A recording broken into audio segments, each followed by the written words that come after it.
Happy Flickin' Friday, friends. Welcome to the Swiftwing Speakeasy. Here, the only thing you can predict is a good time. We are your source for news, reviews, and daily discourse. Normally, however, on Fridays, it's more disorder than discourse. So please join in the conversation as we discuss life, liberty, and the pursuit of fandom. As always, if you want to support this channel as the world falls apart, please leave your questions and comments on our Streamlab link that we have provided in the description below. Let's get this party started. Hit the intro.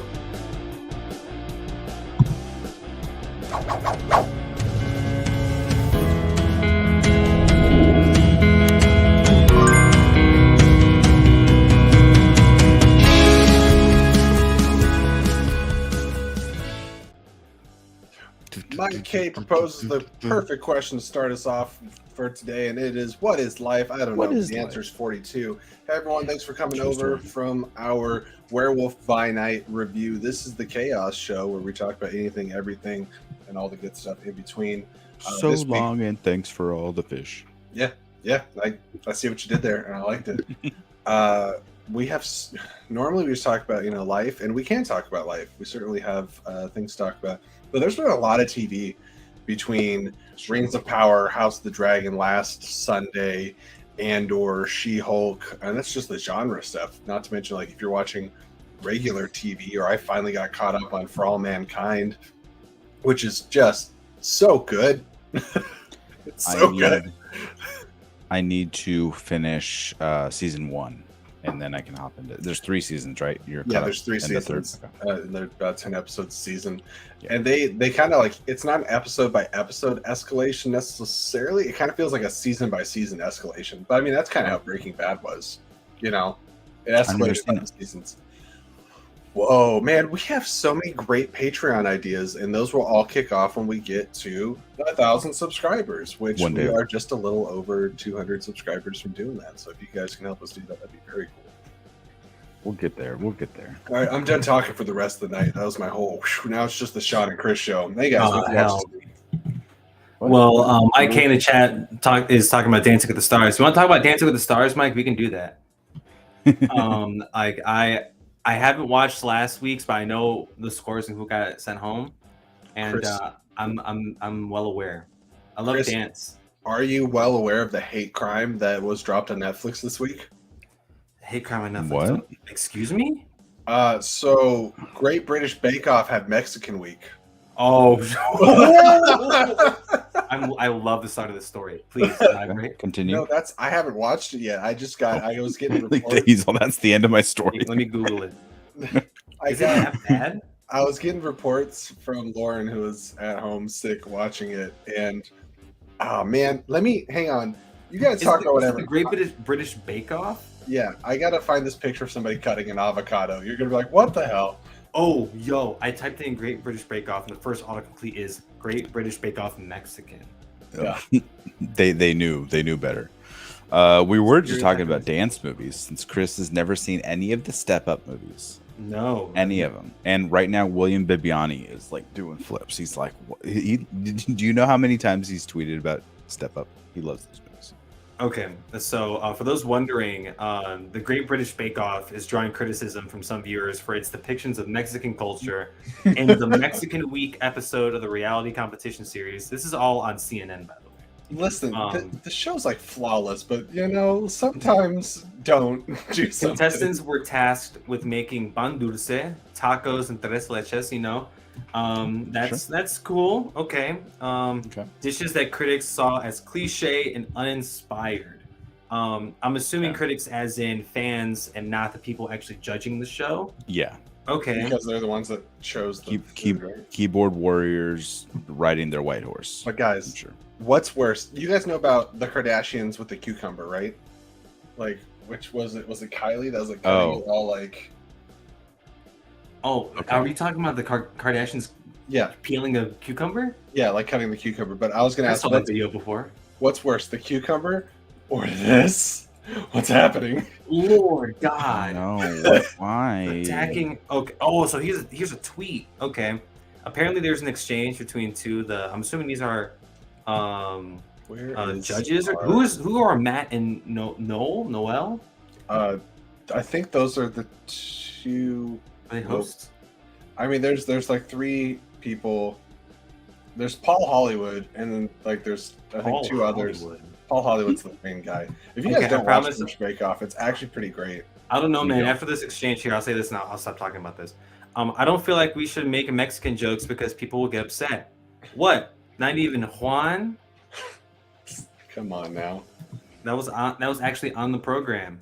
I'm gonna watch this. Pardon my French. I'm gonna watch this episode with no context. I don't know if this is the one to start on, but you know, when we said we were going to talk about all the great shows that dropped this week, I bet this is not what people were expecting, but we did it anyways.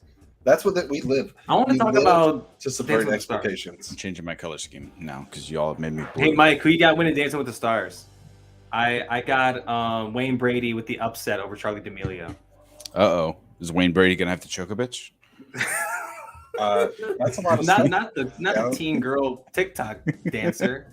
Oh my gosh! Wait, are you guys the right age? If I say Teen Girl Squad, you guys, you know what that is? Sean and I are the right age. I am older than you, and Chris is much younger than us. How old are you again, Chris? I'm 25. That 4-year gap might be just enough. You're welcome. Come on in, babe. So nobody knows I'm right there with you. Or Trogdor. Man, all right. Trogdor. Mike says I know what's up, Swift. Mike gets it. Talk to Mike knows. Talk to me, buddy. Okay. What'd you say? Say it again. I'll Google it. Teen Girl Squad, but I don't know what that's going to be. I don't know. I don't like that Google search for you, Sean. Don't do that. Don't do that. I'm not gonna. I'm not gonna do that one. Garth says he knows Trogdor. It's all from the same place. All right, Babe Young God says that a Homestar Runner reference. It was indeed. Homestar Runner? Mm-hmm. I can Google that with no problematic consequences. I don't think so. Homestar Runner. Homestar Runner was like the beginning, the forefront of the Flash websites, where like Flash cartoons. It came out when I was middle school, junior high-ish, and it was life every day hopping on to see if there's a new Homestar Runner cartoon. And man, like those Flash cartoons, I was never really a fan. Like they were definitely popular within my gen. I just don't think I saw them as cool, you know. Chris is like, the only Flash cartoon I watch is Justice League. Boom. What's up? And I had no idea who the hell a Hawk Girl was. Like that's damn. I love those damn shows. Don't get me started on those. I can talk about those all night. We could get you started. Just all this new stuff, and we're gonna go on a diatribe about freaking Justice League animated in 2003. Dude, 100%. I was all about people love the Batman animated series and it's well revered, but I was all about the Superman animated series, and then it's rolled right into Justice League. Yeah, and then Justice League Unlimited. I just watched a few episodes of Superman the animated series for the first time a couple weeks ago. And I didn't hate it. Granted, there were the episodes that were crossovers, so maybe that's why I didn't hate them. So wait, did you see the episode where they have to fight Bane and Batman, Superman switch places? Yeah, and Superman's in the Batman's. Yeah, it's so rad. That's so but sick. I love how they did Lois Lane in those animated shows. Right. Like, I thought it was cool. So frustrated when people are like, "Oh, it's so hard to make a Superman story." I was like, I could give you a list of comics, or point you to the animated show, or point you to 5 good animated movies that managed to tell their story in an hour and 15 minutes. Don't tell me it's impossible. Yeah, no. And yet, Batman Beyond. Give me a Terry McGinnis show with Keaton as Batman. Yeah. Shit, they already dumped all the Keaton out of these new Batman things coming. I mean, have you heard any of the stories about the Flash movie, though? Apparently, it's gangbusters good. It is so good. Remember when they said BVS had a 10-minute standing ovation? I remember that. I got a 10-minute standing ovation. What is this? The Venice Film Festival? What the But you got to think about it. They canned Batgirl, right? So because they thought it wasn't good, right? They're jumping through hoops to keep Ezra Miller alive, and redeem them in the public eye, just so they can put this movie out because they know how good it is. It at least gives me hope. That's all I'm saying. I don't know. It's like people, they're trying to save face with them, and I'm like, how many what percentage of people were fans of Ezra's Flash to begin with? I'm not saying Not many, but not a lot. So like them trying to like, you have to do more than an uphill battle. You have to uphill, get to where you were, and get past it for anyone to care. Yeah, that just came out a day or two ago. I think is that Ezra's now back on set doing more reshoots. Word. What? Really? Seriously? Wild. That's a very cool story. That's like a two truths and a lie type of deal. I bet Garth's fun at parties. Say, hey, Lois Lane was my babysitter. What the fuck? Like that. Like, we're talking Amy Adams, or yeah, are we talking like Bitsy Tulloch? You know, like that's nuts. Scout, all the respect in the world. It's not Grant for me, and here's the reason why. Ooh, here we go. Here we go. In short, I'll come to Grant's defense. In short, The Flash, for the last 4 seasons at least, garners less than 1 million views an episode. Is that Grant's fault? It's not Grant's fault. No, and I think Grant's a good Barry Allen, but I'm just saying, like, if you are going to make it like it's some kind of continuation or something, there's not enough viewership to justify it. Or if you're just saying, like, oh, he's hopping in there, I think that we can get a more accurate Barry Allen. Just like, I love what Stephen Amell did with Oliver Queen, but they said they're doing a Green Arrow movie. I don't want Stephen Amell. They didn't do a Green Arrow movie. They did a Batman with a bow and arrow show. They did. They really did. To the point where Ra's al Ghul was the nail in the coffin for me. The dip in the Lazarus pit I didn't want.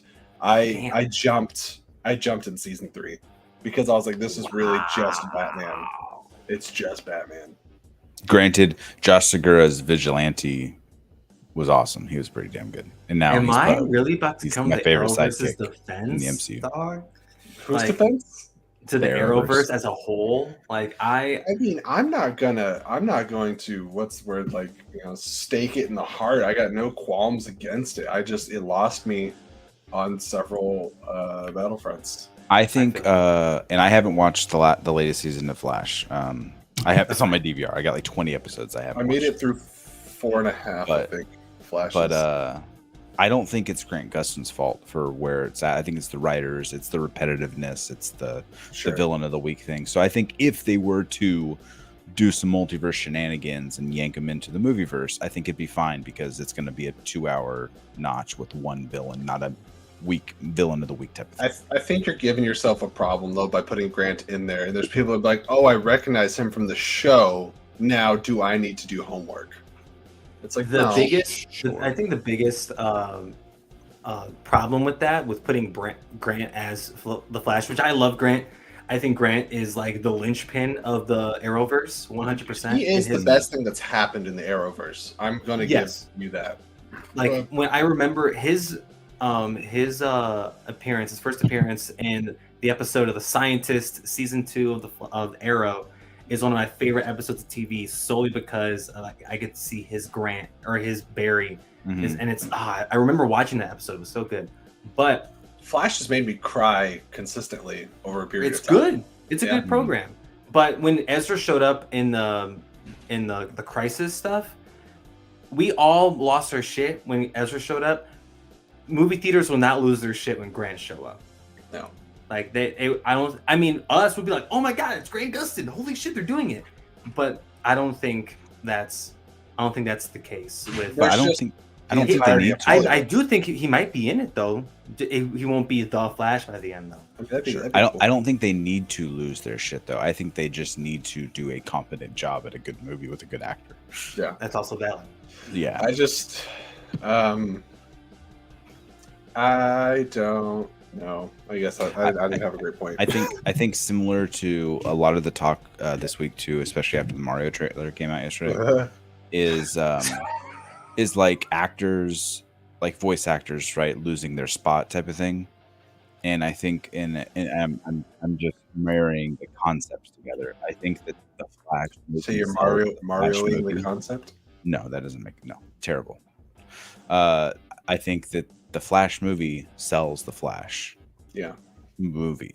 Ezra does not sell the Flash movie. No. And I think similarly, Super Mario the movie sells the movie. I don't need Chris Pratt voicing Mario. Right. Nobody went and saw Sonic because it was Ben Schwartz. Thank you. Ben Schwartz, yeah.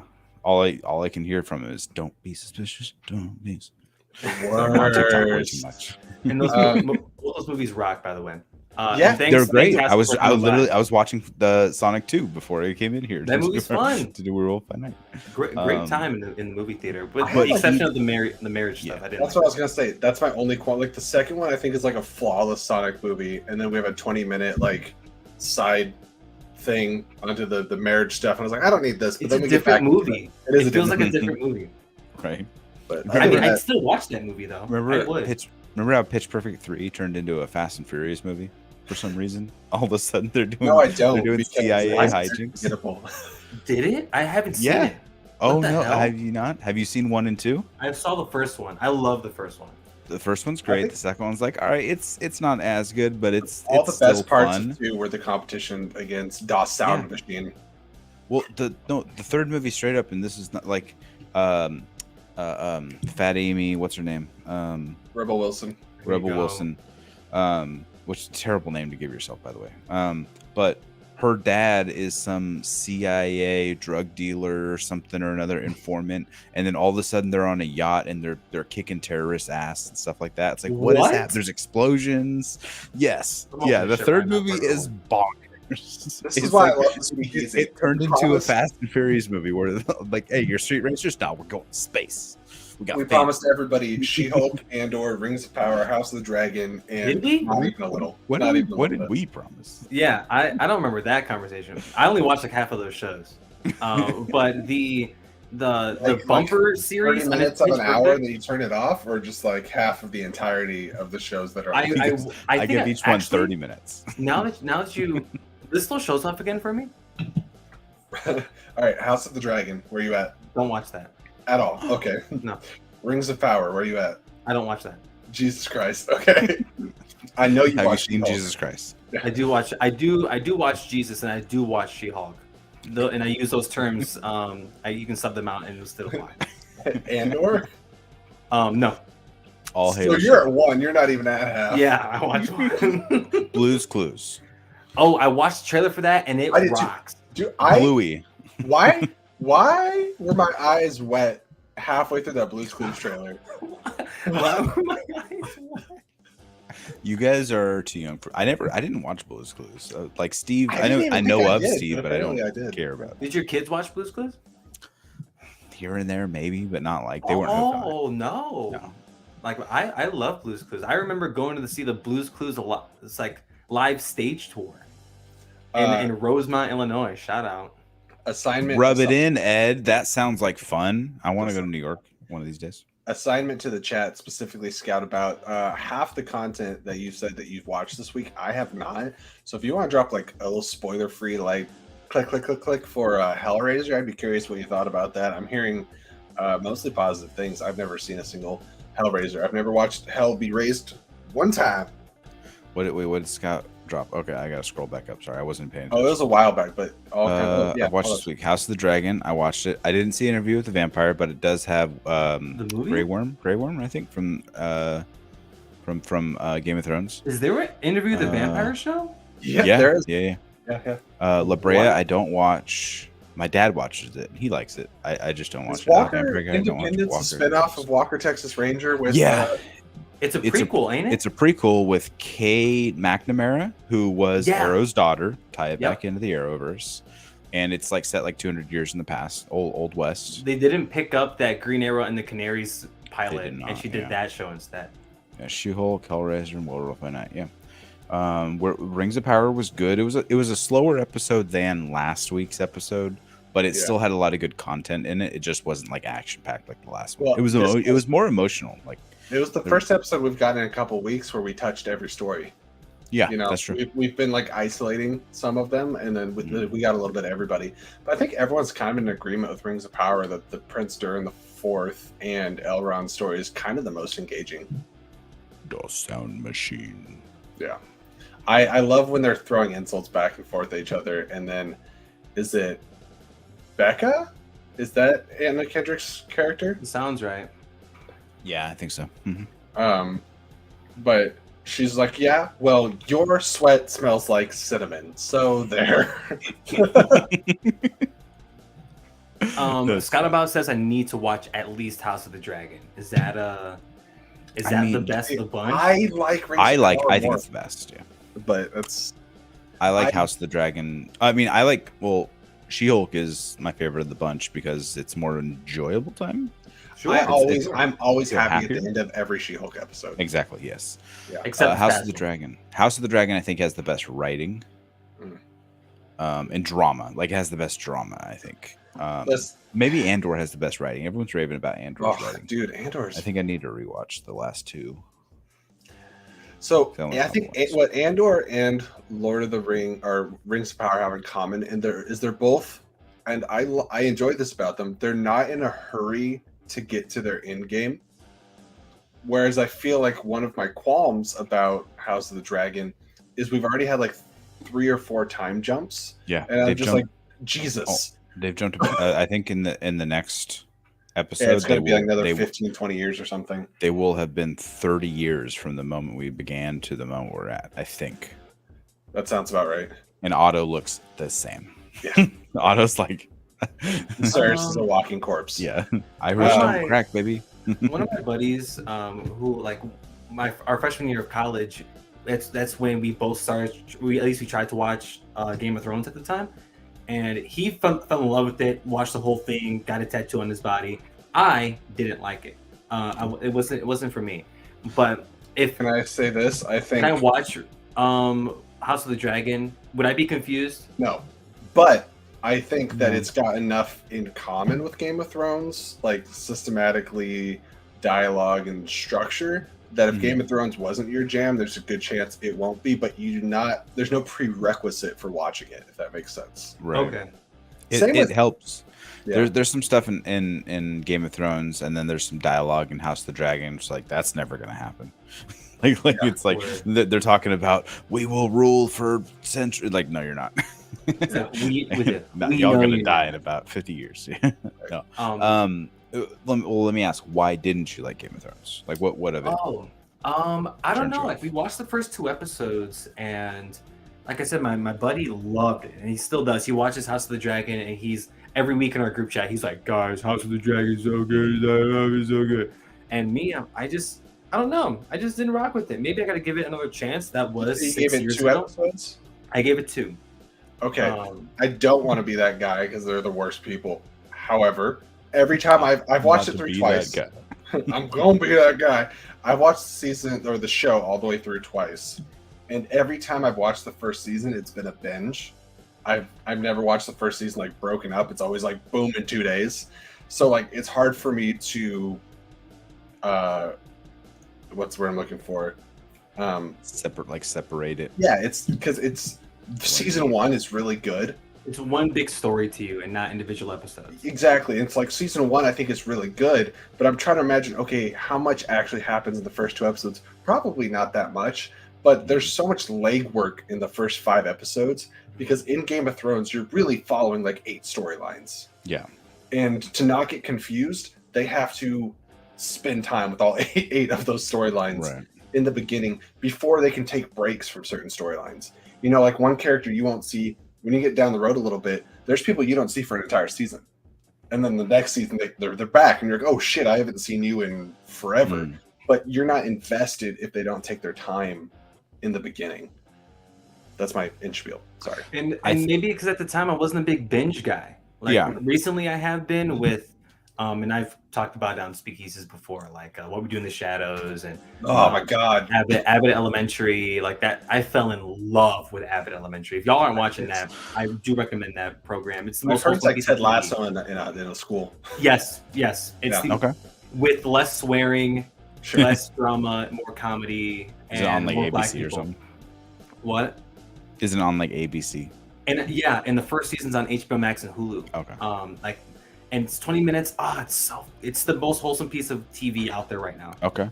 And I love it. I love it. But Game of Thrones, just I don't know. And again, I watched it 6 years ago. So maybe I was gonna say okay.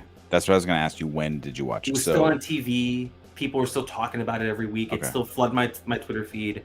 But then the finale happened, and I was like, haha, guys, it sucked. You guys didn't like it. I liked it. I'm one of the I wouldn't say I'm a defender. I'll say I enjoyed it fine because I just didn't not like it. I think Sean and I are probably on a similar boat where like all the complaints people say, I'm like, yeah, but hating the finale is not my personality. Like there's some stuff. There's honestly some stuff in the last season that's dope as hell. Yeah. There's some dope stuff in the last season.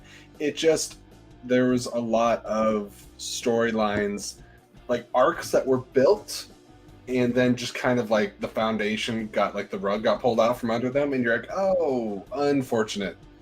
But then I also debate with people because they're like, oh, this person never would have done this thing, and I was like, actually, the breadcrumbs are all the way here, so you can have to argue however you want.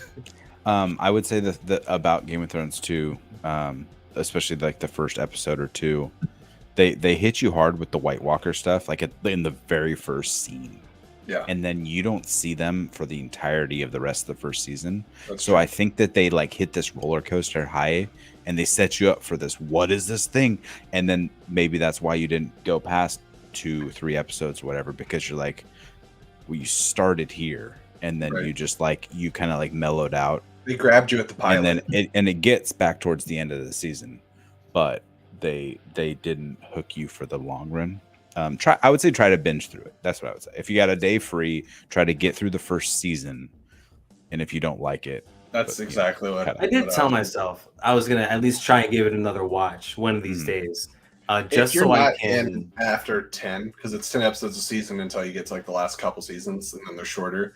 But if after 10 you're like, nah, I'm wasting my time, then sure. But I think the first 2 might be a little premature.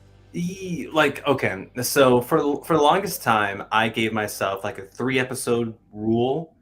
I watched 3 episodes. If I don't like it, boom. I didn't like Game of Thrones that much. I didn't even try to give it another chance with 3. I did it with other shows. I gave Friends 11 episodes because it was so damn short. And the Friends series? Okay.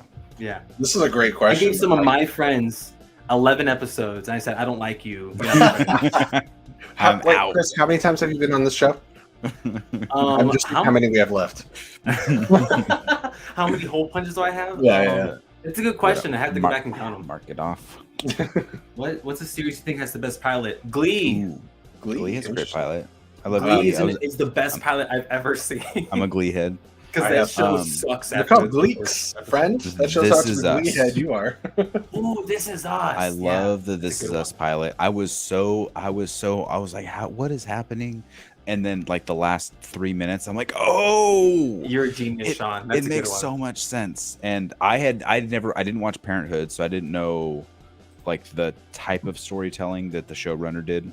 Damn, that emotional gut punch on every episode. Like I didn't see, and I totally didn't see the time thing going. Same thing with Westworld, and I think part of Westworld season 1, I think part of the issue that kind of ruined it and probably ruined it for a lot of the fandom too is I was watching TV Talk on the routine basis, and Sasha Pearl Raver called out the time jump element like 3 episodes before the finale, and so it was in my head, and then when it happened, I'm like, well, yeah, we already knew that. I didn't know it. Someone else said it, and then it was in my head. And are you ready? Yeah. 2006, September 25th, 2006. Little show called Heroes. I was gonna say Heroes. Heroes. I didn't see. I did the old Chris Anthony Lopez couple episodes of Heroes, and I was off. I never finished season 1. I got deep into season 2. Whenever the writer strike happened, is when I was out. Oh right. Yeah, that was the choices in the chat. I season love 2. Yeah. My aunt. Speaking of Heroes, my aunt cannot be any further from a dork or any further from a geek. She is the antithesis of who I am as a person and my personality. But she loved the shit out of Heroes. Like she adored it. So, and I've never seen it, and I know like one of these days I'll watch it. And then it came back with Zachary Levi. Yeah, Chuck. Yeah. Don't even. Oh my god. Don't even. Chuck's Chuck. I haven't watched the Chuck pilot's not the best, but I think Chuck as a whole is a very great piece of TV. The shows that Lauren's trying to get me on that we've watched some of, but she gets on me every day that we need to watch, like finish Psych. She's got all the seasons of Psych, so I've watched a few seasons of it now. And then Pushing Daisies, I've watched a little over the first season, I think. That's great. And then the other one was, what did we just say? Chuck. Yeah. Chuck. I love Chuck. Oh my god, I love that show. My favorite. Do you guys have a favorite cop procedural? Because my favorite was Southland, with Ben McKenzie, the guy from That Thing You Do. I can't remember his name. Regina King was in it. She played a detective. They aired it on NBC, and before the first episode came out, they canceled the show. Oh, and then they did. Yeah, exactly. And then they did like a 6 or 7 episodes of it. It was like a mini season or whatever, like they do with pilot seasons often. Mm-hmm. And it was like the highest ratings of it blew everything out of the water. And so they had already canceled it though. So TNT bought the rights. They finished season 1 like a year later, and then they put on 2 or 3 more seasons. I loved Southland. Southland was great. Question for the chat. What is your favorite show to be canceled after 1 season? Ooh, it's a great question. Sean, to answer yours, cop procedurals I'm not a big fan of, so I'm gonna go very basic. I'm gonna say Law and Order SVU. That was mine. That's the only one I watched, to be honest. Right. Maloney, I'm a big Mariska Hargitay. Big fan of sex crimes. Yeah. Funny enough, I watched that show with my mom. That was the show my mom and I watched together. It was very heavy, but we loved it. In the chat. Great. How many seasons were there of the Sarah Connor Chronicles? Because that was a good show. Like 2. Swamp Thing was fantastic. It had more than one, I'll tell you. It had more than one. Oh, I know. Almost Human with Carl Urban. Yes. And Michael Ealy? Yeah. Mike Neely. Yeah. I loved Almost Human. That was good. One season. Futuristic. It was very iRobot-esque, but Carl Urban plays that hard ass. Yeah. I liked it. Almost Human was really good. I really enjoyed it. I hate to keep bringing up DC stuff, but Constantine. That I was going to. Constantine didn't even make a season. It was what's the word I'm looking for? Greenlit for like 20, 21 episodes. They got to 10, let them know that they were canceled, and let them try to wrap it up in 3 episodes. I could punch a wall, just Kyle right through the drywall. I've rewatched those 13 episodes like 4 times. I am so angry. They're so good. And everybody knows that Matt Ryan's fantastic because they've put him in everything as Constantine, which is why when they're like, Keanu Reeves is back, I'm like, what are you talking about? Right. Everyone's like, yo, Keanu Reeves back as Constantine. I'm like, don't act like we haven't had a great Constantine for the last decade. Yeah. Did you guys watch The Cape? Yes, actually. No. You did? What the fuck is that? You and Bibbs are the only people I know who even know what that show is. No, I did not finish it, but correct me if I'm wrong. Is that from a Community? Summer Glau's in that show, right? I don't remember. Look it up. This will tell you if I've seen it or not. If Summer Glau's in it, then I saw it. Okay. Is that the show Ernie Hudson? That Abed was talking about in Community, where he's like 6 seasons in a movie, but they canceled it after like 1 season? Oh, I don't know. No, Keith David, not Ernie Hudson. Keith David. Summer Glau is in this. Yeah. Yes. So I saw at least like a handful of episodes for sure. Okay. 1 season. That's a great question. 6 seasons in a movie. Community movie. Donald Glover better be in that shit for the record. They did 10 episodes. Thank you, Garth. Thank you for confirming that for me. So the same guy that was in The Cape later, like two years later, because The Cape was canceled. Did you ever watch Revolution? No. With the dad from Twilight. Can't remember his name. Oh wait, the guy. You mean the guy from Drive Angry? Yes, the guy from Drive Angry. Wait, why can't I remember his name? Billy Burke? No. Burke. Yeah, Billy Burke. Yeah, I'm pretty sure. And then the guy from The Cape played like his brother or something. Or they were like best friends in the war or something like that. But so Revolution was it was normal times, everyday life. And then the young girl who we're following, she's like the main character. Her dad creates some sort of EMP. He's a scientist, and he turns it on.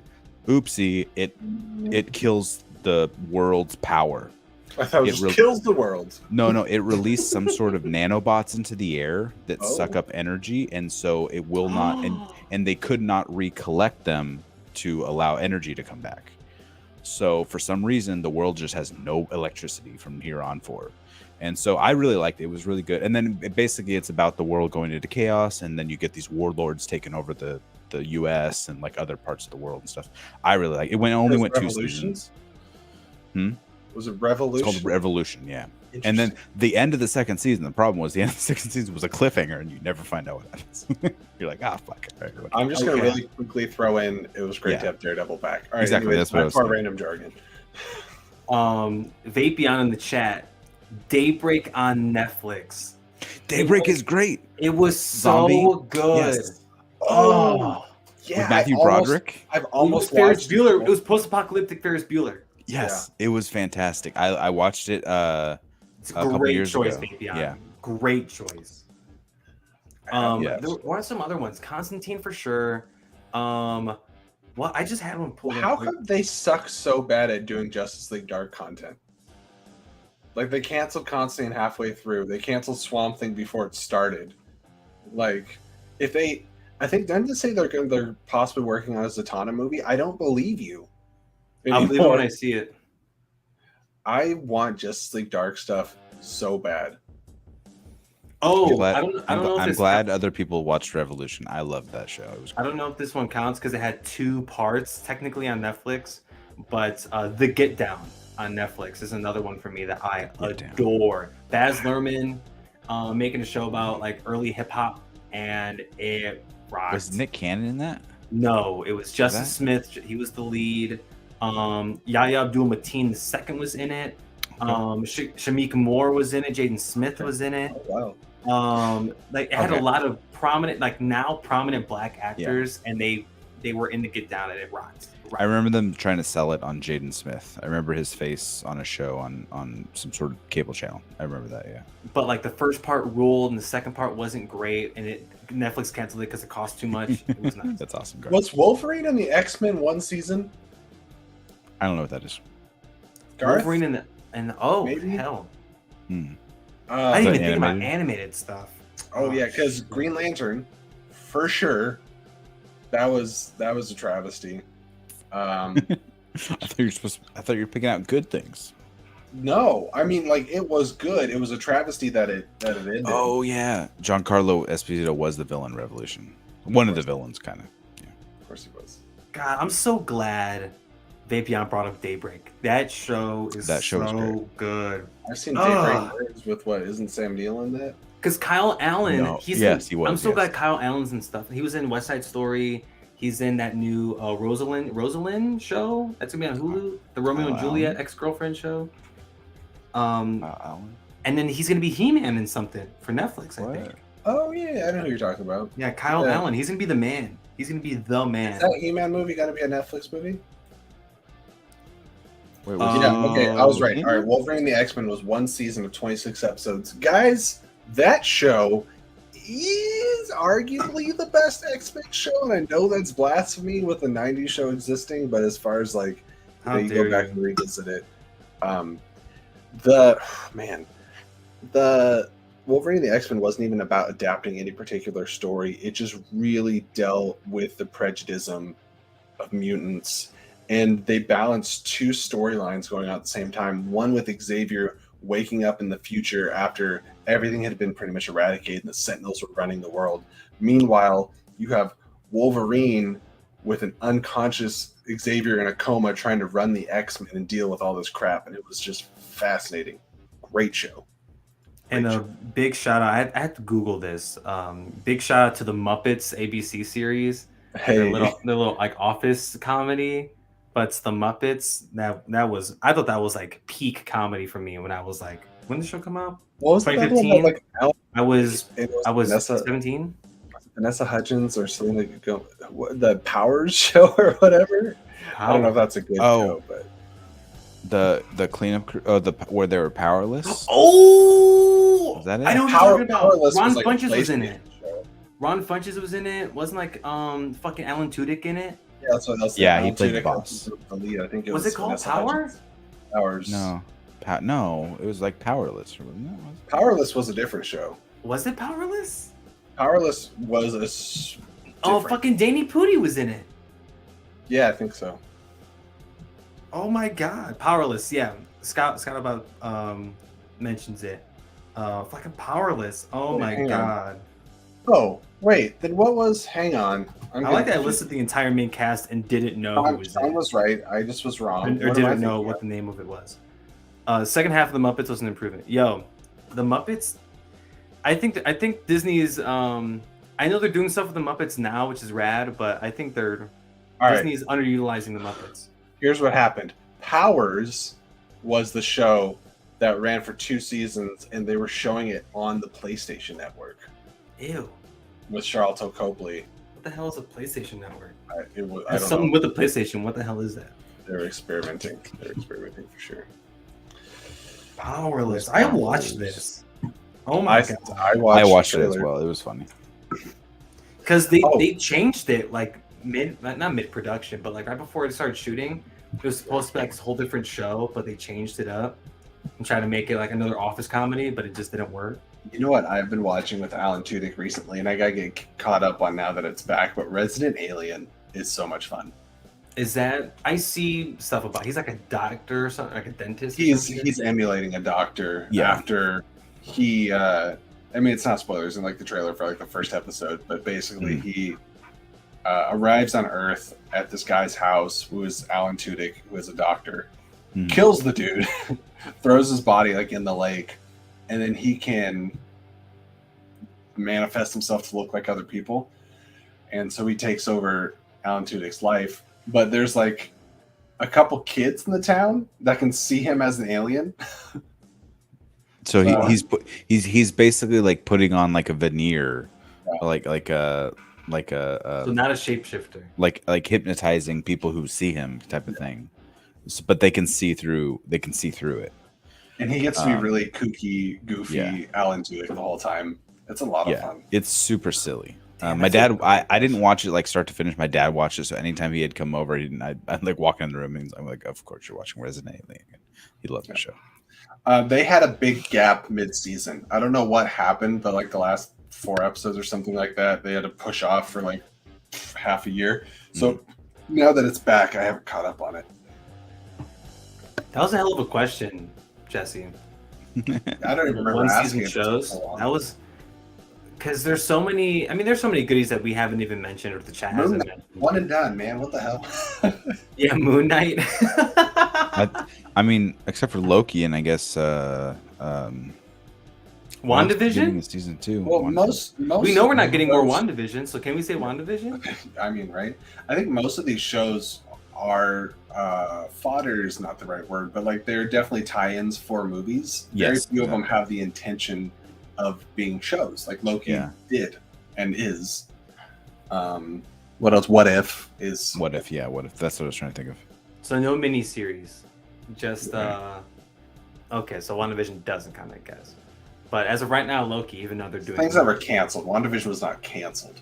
Right. No, I think it just led into Multiverse Madness. Yeah. Damn. I mean, and they very much wrapped up that story.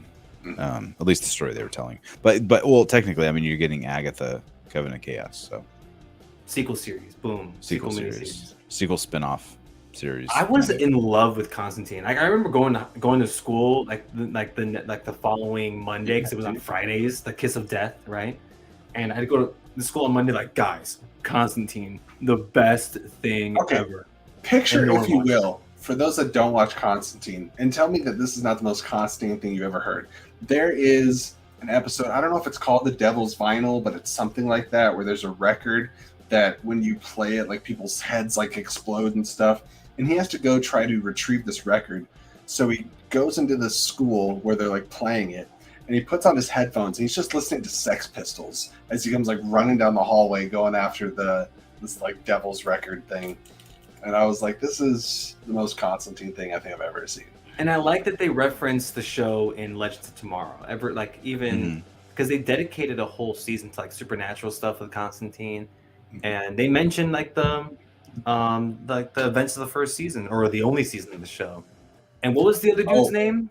What was it was Jazz. Jazz? Who was played by Shia LaBeouf in the movie. Where's the calls for him coming back for the new one? There have been, and he could, if you remember the end of the movie. I've never seen the alternate. Rachel Weisz. you never seen it? Mm-mm. Okay, Well, it's you should good. at least watch it. It's good. It's a good movie. Constantine, the TV show, is my first foray into the Constantine character. It's hard to go backwards. See, I watched the movie first, and then I watched the show, and I was like, no, this is my Constantine. I don't know if I can do it reverse. It's very much more dark and gritty. It was not a CW or NBC or wherever it aired show. It was. You might be surprised how dark and gritty that Constantine show was. It was messed up, dog. It was messed up. It was pretty dark and demonic, and like in the first episode, this girl's like sitting in the kitchen. She just turns to her right. She's like, "Grandma," and the grandma's mouth just like sags open, and black oily blood just starts like flooding out of her face, and you're like, "Oh my god!" Okay. Oh shit! Are we pronouncing Constantine's name wrong? Even though that's how they say it. So in Sandman, and like all people from the other side will say it's Constantine, but they said Constantine in the Constantine show. Yeah, I'm referring to Constantine, not Neil Gaiman's Constantine. That's different. That's a different character. It's not. Did you see Matt Smith's interview with Josh Horowitz the other day when he was talking about Keanu? Oh yeah. And he says he goes Constantine or something like he said it really weird. Yeah, he said it really strange. I can't remember exactly what the potato. We're all talking about the same character here. So to wrap it all together, we still don't know if there's going to be another season of Sandman, and if there's not, it will be my number one. Yes. If we don't get season 2 of Sandman, it will be my anytime that question comes up, I'll be like, easy, Sandman, bastards. Chris is about to tell us that he didn't watch the Sandman. I know he didn't. Yeah, no, Jesse would know if I watched it. Yeah, Jesse would know. I have a how Santa Claus, St. Nicholas has a naughty and nice list. I have a have and have not watched Sandman posted on my wall. I'm not getting the Swift Christmas card unless I watch the Sandman. All you got to do is watch 10 episodes of the best show you've ever seen, and then you'll be added to the right side of the list. Garth, I know. Garth is yelling at me in the chat. I gotta watch Sandman. I know. Okay. Look, Game of Thrones will always be there. Garth, House of the Jesse Dragon will yells at always me be every time I there. talk The to you. Sandman may not always be there. We don't know. Netflix does some crazy shit. Daybreak is still on Netflix, and they canceled that shit like 3 years Oh, ago. you want to know the best canceled series? American Vandal. Yeah, Speaking well, of that's Netflix. not one season, but still, No, yeah. it was 2. Did you see Chris? You look confused. Did you see American Vandal? Can we get some love for American Vandal? Who drew the dicks? Okay, that's all you need to. That's all you need to ask yourself is who drew the You had me at dicks, dude. Is Dylan the best liar in the world, or was it somebody else? I like season 2 because we actually got an answer. Wait, can we? We've already gone 47 minutes, so it can't hurt. Let's watch the trailer. I would love to show Chris a trailer for the first season of American Vandal. Here's the thing: you will be, if you watch the 2 seasons of American Vandal, you'll be sad that there's not another season, but they're not like an ongoing story. Each season is self-contained. Sure. So like you can watch 2 and not be like, oh man, I don't get to see how this is resolved. Like they're so it had an ending. Yeah. Each season has an ending. Like they're not really a carryover. Do you enjoy documentaries in general? I'll watch a nice. I was gonna say, I watch a doc from time to time. Okay. Well, he watches docs. He watches What We Do in the Shadows, which is basically a mockumentary about vampires. What We Do in the Shadows is the best thing on TV right now, not named Abbott Elementary. The freaking, I know everyone keeps saying it, but the house remodeling episode is the best episode of TV I've seen this year. Dude, I didn't tell you just, so I finished the season. And that episode is very, very funny. Dude, I was crying. My face. It's not On the Run though. On the Run's still the best episode of that show. Yeah. I just watched Clockwork Orange for the first time. That was a weird movie. It's On the Run, the Jackie Daytona episode. Yeah, okay. Yes. Fair. That episode's so funny, dude. Oh, I've watched all of Letterkenny multiple times. There's one. I've never seen it. What's that? What is Letterkenny? Wow, how does one describe Letterkenny? It's what are they? Minnesota? Are they Canadian? Canada. They're Canada. Yeah, it's Canadian. They're on a farm. They talk funny like farmers.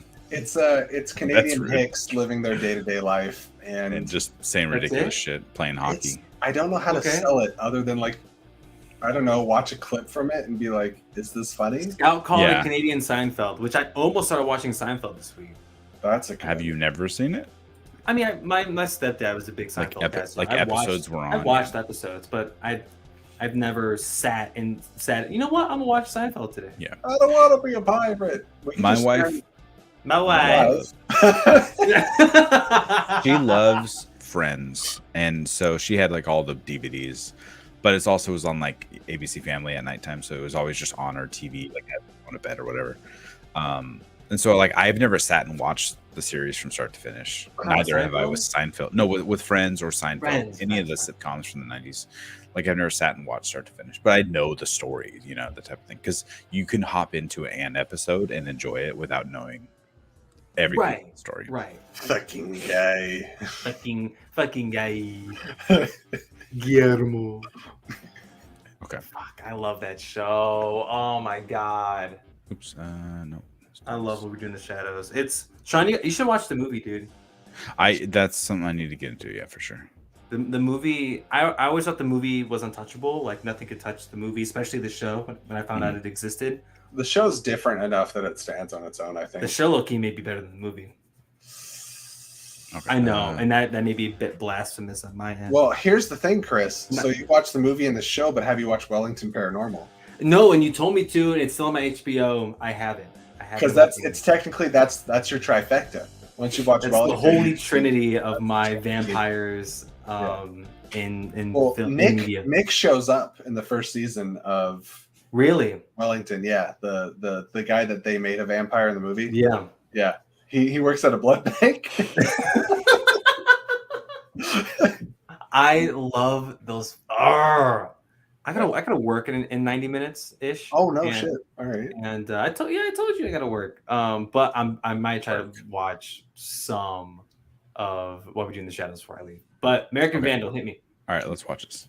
Let me know if you can hear the sound. Every Friday we're gonna. It's just not the way I thought things were gonna go. I was gonna graduate high school, get my degree in like engineering. I did not know what to expect when I saw this. I know I didn't do it. It is a shocking scene for Hanover High teachers right today. After the guy. The vandal spray painted obscene images on 27 cars. Oh my God. I'll never understand what someone using about peace. Is this a comedy? Everyone thinks I did it. Mockumentary. Dylan definitely did it. Of course he did it. He's like a known dick drawer. That's the dude from Home Economics. The evidence, it's overwhelming. I spoke to expel Dylan Maxwell for vandalizing the vehicles. My name is Peter Maldonado, and I believe there are legitimate arguments for Dylan's innocence. That kid's from the ball hairs. The ball hairs. This is so overdramatic. I love it. It's just one piece to the puzzle. This is going to take way more than just ball hairs. You say you deleted the security footage? There's no way. He is the stupidest kid. He's trying to convince you some sort of conspiracy. There just isn't one. Oh my God. Everyone got sequels. The administration Look at all something to hide. This isn't about dicks. This is about the justice system. It's Nick Mundy! 100%. 100%. I mean, there's still someone out there. Who drew this? The second season is like a whole different case at a different school. Like it's still the same two kids doing the documentary, but it's and so the second season they play off of it. They're like we have all this recognition. Netflix is doing a show about us. And it's like so meta, and they're like, but we just want to do our videos and we just want to make these documentaries, but we have a whole new case. And then they go on to a whole new school and a whole new case and stuff. I mean, as maybe I'm saying, the dick style was different, man. It didn't have ball hairs. It's all about the ball hairs. It's all about the ball hairs. Dude, Sean might be the only other person I've like met that's watched it, other than like my wife. It's us and like the people. Like I said, I was watching TV Talk at the time, so I know like Makuga and Roxy, like whoever's on TV Talk at the time on Collider. On my watch list. Those are the only people who I've ever known to watch. I would love to hear. You put on your watch list? Yes, I'm at least gonna watch the pilot, and then I gotta watch Sandman too while I'm there. And they're like 30 minutes long. Like they're not super long. I don't think they're like an hour long. How long is Sandman's episodes? 50, like 40, like 40 to 50 ish. That's true. 40 to 50. Yeah, 50 on the long end. And there's 10 episodes. It's an hour long drama without the commercials. That's you got this. But yeah, you can watch the first season of American Vandal, probably 4 hours. That's like one Lord of the Rings, Return of the King extended. One Return of the King. That's like one Lord. I love that. That's a measure of time. It really is about one Return of the King. Yeah. Mm-hmm. God, it's honestly, and I'm kind of with you though. It's like I'm not a huge binger typically, but I binge the shit out of American Vandal. I watch that shit so fast. I make exceptions to my binge. I don't like binging, but I do make exceptions. And if you get around to Sandman, I would love for you to reach out so I could give you like kind of binge parameters, because I think you do like 1 through 5. Yes. 1 through 5 if you can, or maybe in 2 sittings, and then 6 on its own, and then like 7, 8, 9, 10. And then 11 randomly. Yeah, and then 11 whenever you want. When you get to it. Yeah. 11 has Arthur Darvill though from Legends Tomorrow. I'm in game. He's in. You could actually probably watch episode 11 all on its own. It's completely standalone. I would say this. If you want to watch 11, you have to at least watch episode 1, but then 11 has nothing to do with 2 through 10. Yeah, that's correct. Noted. It only ties into like the first episode, really. That's a lot of how Sandman Act 2 is on like the Audible.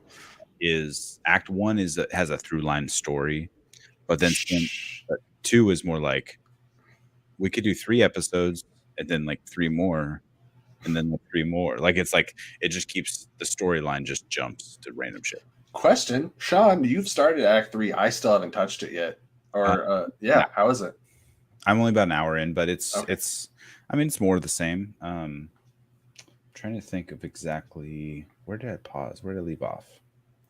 I just don't have the same job parameters to listen anymore. I used to listen like 8 hours Audible a day, and now I can't.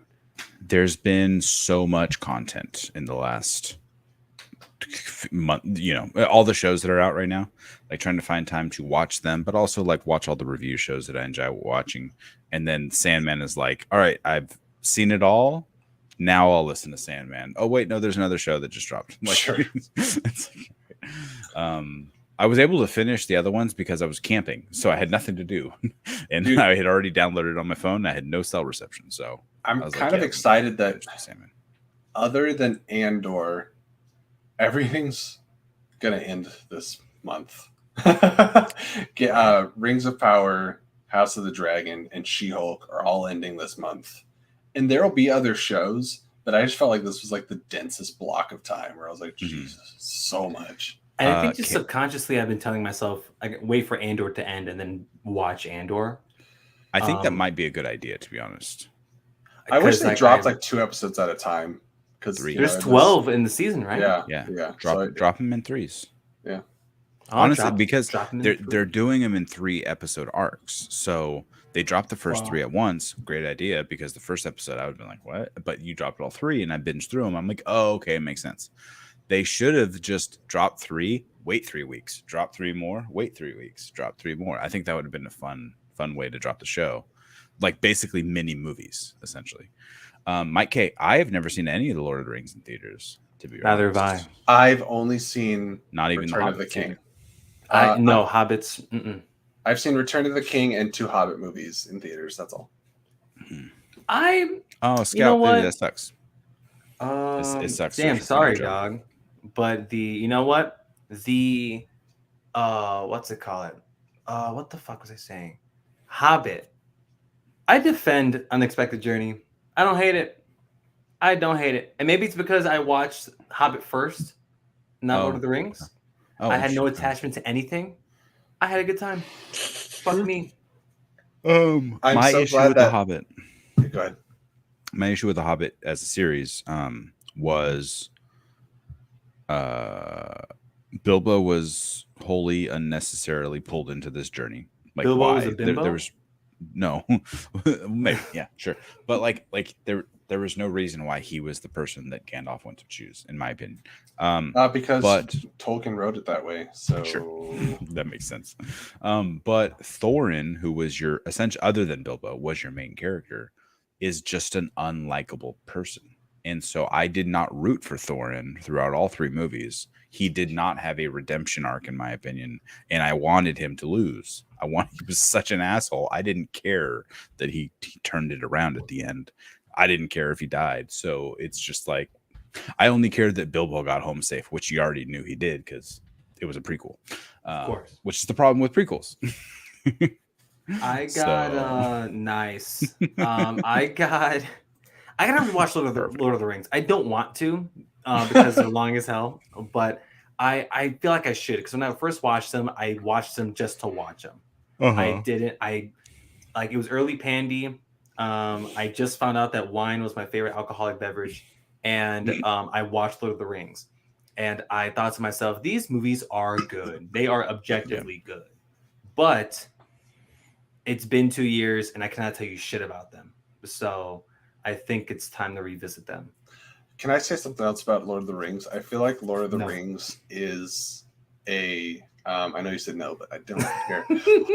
Lord of the Rings, I think, is a group watch, honestly. And like when I say group, I mean a minimum of 2 people. Lord of the Rings is very enjoyable to watch with people, to experience with people. I can very easily see how you're like, I feel the need to watch Lord of the Rings as an obligation. You turn it on and you're by yourself. You're like, I feel like I could be doing other things.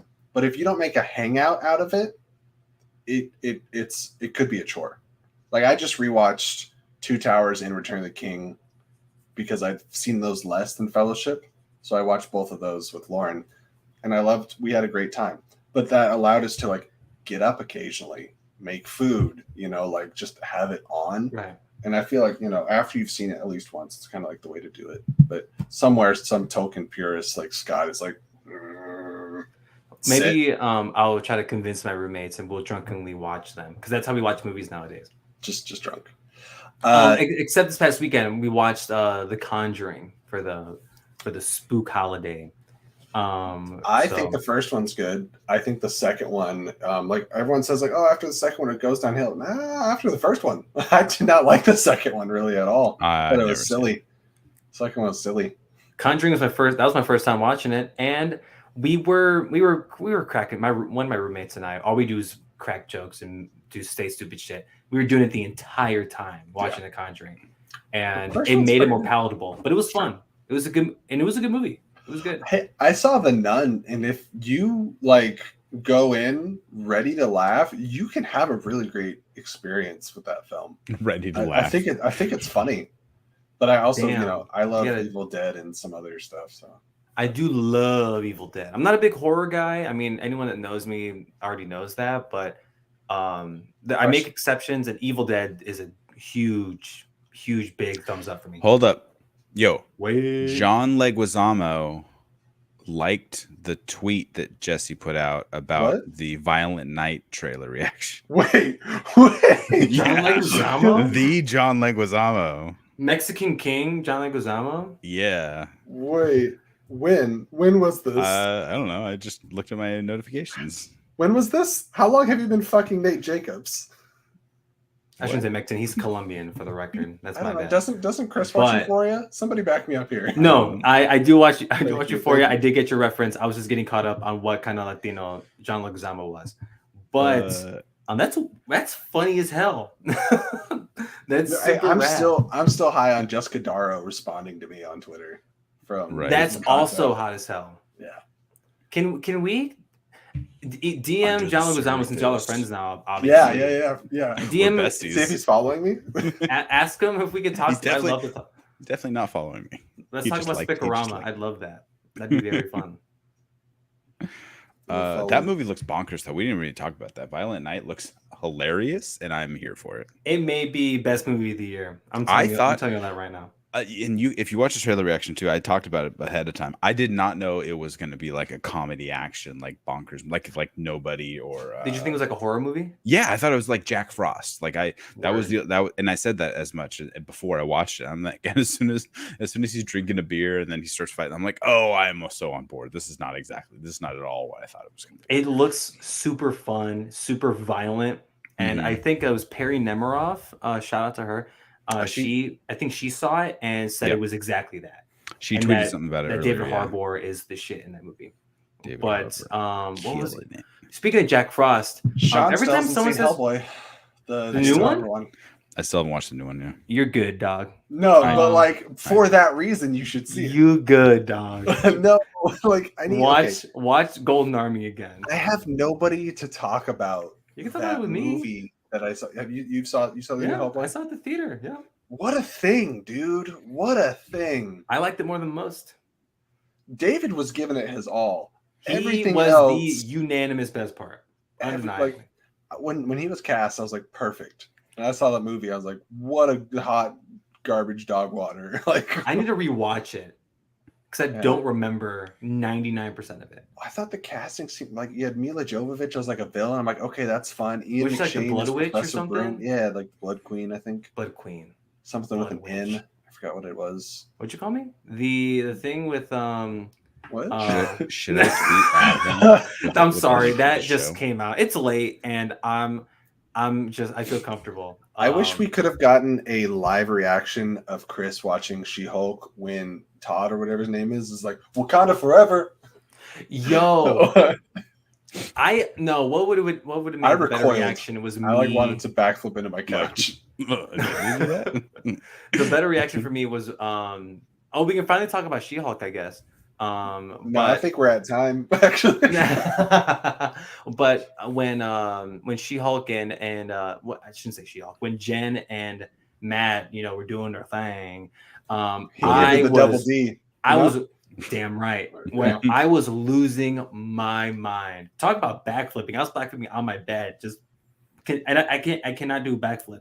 But She-Hulk is a horny show, and I'm here for it. Yes, it's so good, and it made sense. It made 100%. Sense why they would love each other for that one night. I've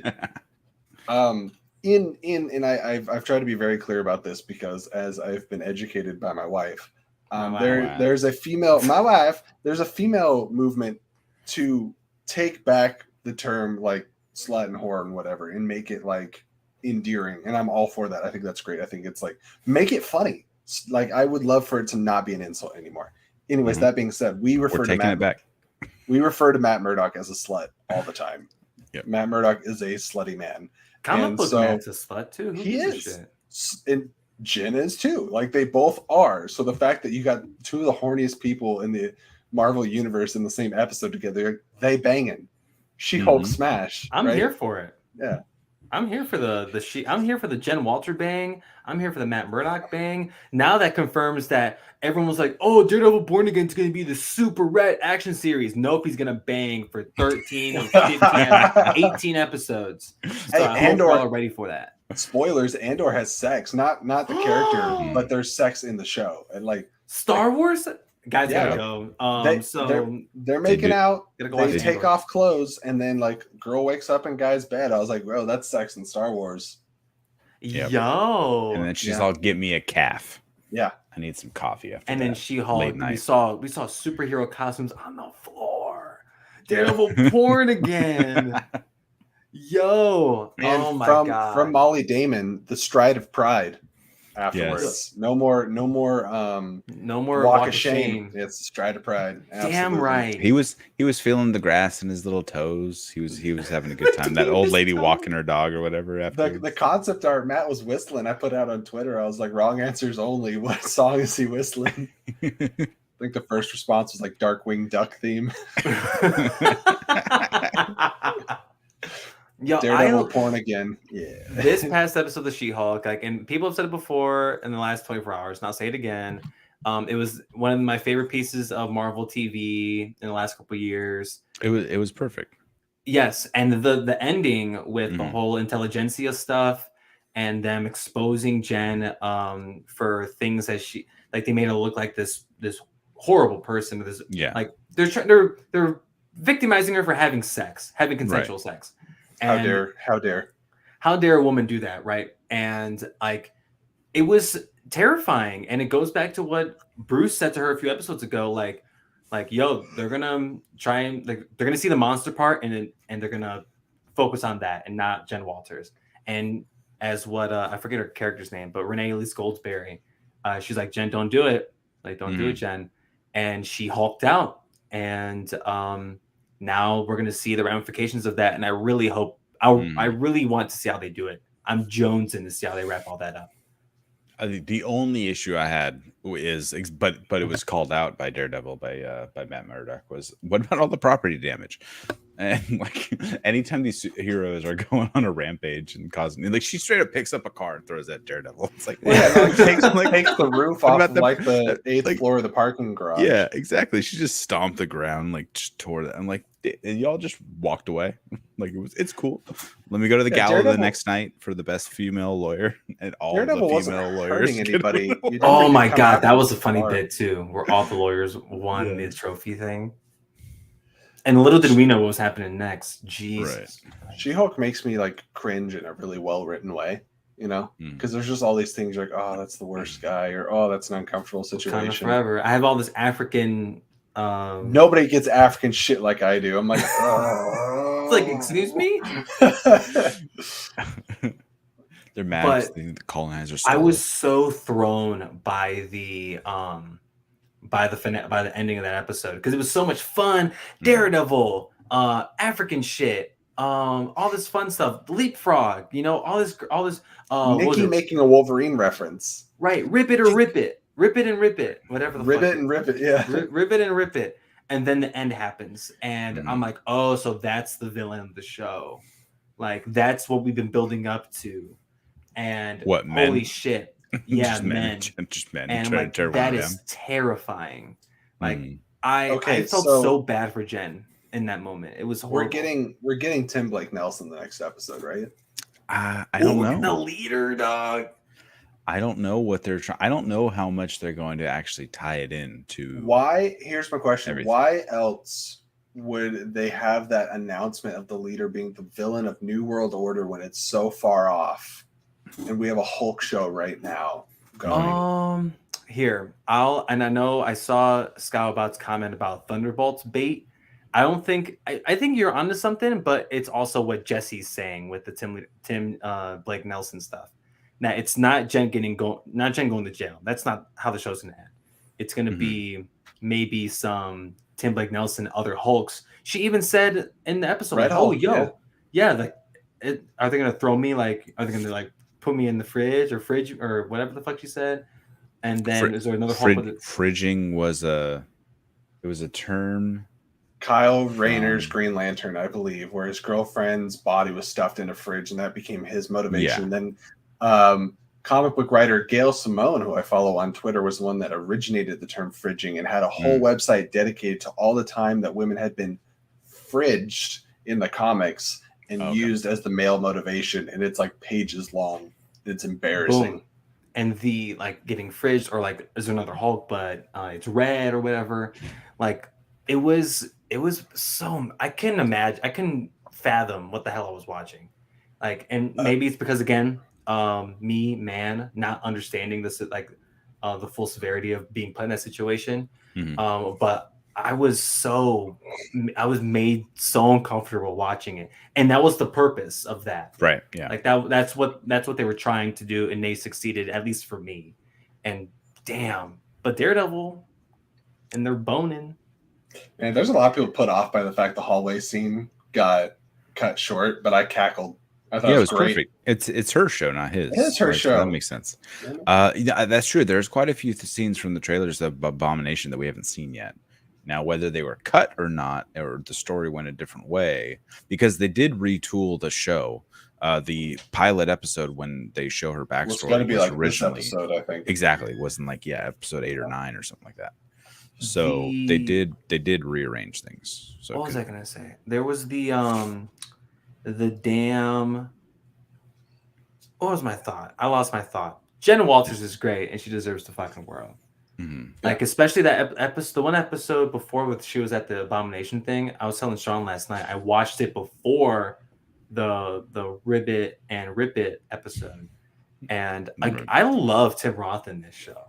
Mm-hmm. I love him, and if they tried to like, it'd be great if he was like, you know what, I'm willing to risk going back to jail to help out Jen. That'd be really cool. Cue Twilight music. Intelligentsia. Oh wow! I think that I love Dr. that. Doom. I like that Dr. Doom's the new Mephisto. I was about to say the same thing. That's what I was saying. Dr. Doom is this season's Mephisto. Everything was a year ago. Everything was Mephisto. Now it's all Dr. Doom. Over under 10%. There's any credibility to this rumor that Harrison Ford's replacing William Hurt. I think 25%. 25%. I mean, I guess it's it. still quite a bit less than half, but it's still like twice what I was thinking. I would like to say 99% that he was on the table to do it. Whether or not it continued past, hey, this is an idea stages, I don't know. I have no idea. Can you imagine Harrison Ford getting interviewed by like anyone from the Marvel fandom and I don't give a shit. I don't give a damn about these movies. It belongs in the museum. I guess you would have to do you okay. Two different ways you can go about it. Do you want someone who's a little maybe more physically active than William Hurt was in recent years? Or do you want someone to just emulate what William Hurt was doing on screen? Tommy Lee Jones. He's already in it. Yeah. Oh, yeah. He died in the 40s. We assume, I guess. Well, what if Thunderbolt Ross is General Chester Phillips? I just I mean, they've done that before. They did that with the principal from in Spider-Man: Homecoming. Yeah. I'm from Fresno, Ace. Yeah. They just need someone who's intimidating enough. And I think Harrison Ford fits the bill. Well, that's why I was saying, like, do you want someone who emulates William Hurt, right? Or intimidating, because I just rewatched Avatar and Stephen Lang is a badass, and I would love to see Stephen Lang do. Didn't someone ask him about Actually, Stephen Lang would probably be probably top choice, to be honest. Right. I want to see somebody ask Stephen Lang about this, and he was like, "Oh, Harrison Ford would be good at it," but like, I was about to say Sam Elliott because he was originally Thunderbolt Ross. Yeah. Bring it. Hey, you know what? We're in a multiverse, right? We got J.K. Simmons back, which was around the same time period as it was exactly the same time period. Yeah, it was exactly. Yeah, just bring him in. Why not? You know what? I want ultimate chaos. I want them to cast someone who's not an old white guy. Like, give me Lawrence Fishburne. Yes, you can. I want. He's not Giant Man anymore. Yo, fuck! He was already. He's an Ant-Man. Bill Farmer. Hey, Captain FCLIG. It's Goliath, sir. Whatever, what was it? What's his? Ben Foster. Bill Foster. Yeah. Is Bill Farmer the guy that voices Goofy? I don't know. I think so. I'll Google it. I want to say Bill Farmer. I think that's Goofy. Okay. If I'm not mistaken.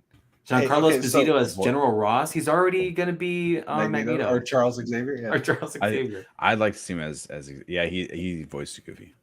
Thank you. I knew that name was from somewhere. So we already had why can't I think of her name? Trinity in the Matrix. Carrie-Anne Moss.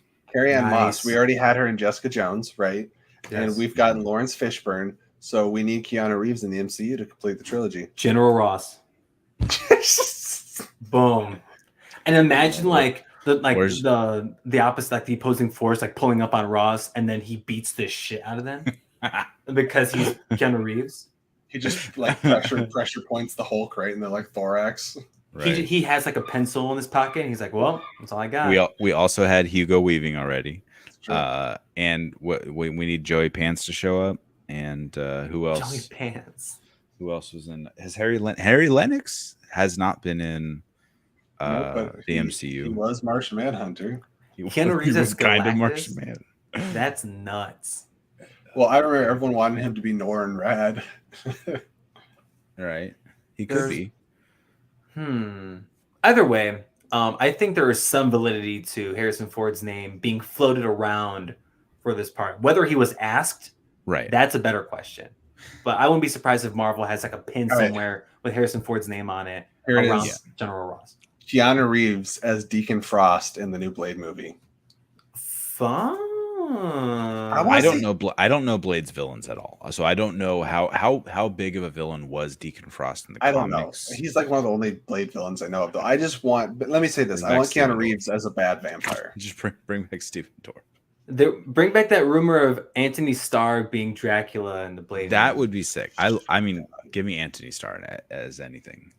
Why hasn't he done other stuff outside of Homelander? At least big stuff outside of Homelander. Well, he did Banshee, and he did Xena a long time ago. I saw a picture of him. And there was it was something like Xena fucked both Carl Urban and Anthony Starr. Yo, Carl Urban like, was both of them were like Xena. super young. Yeah, so Yes, both of them were like, Cupid. super young.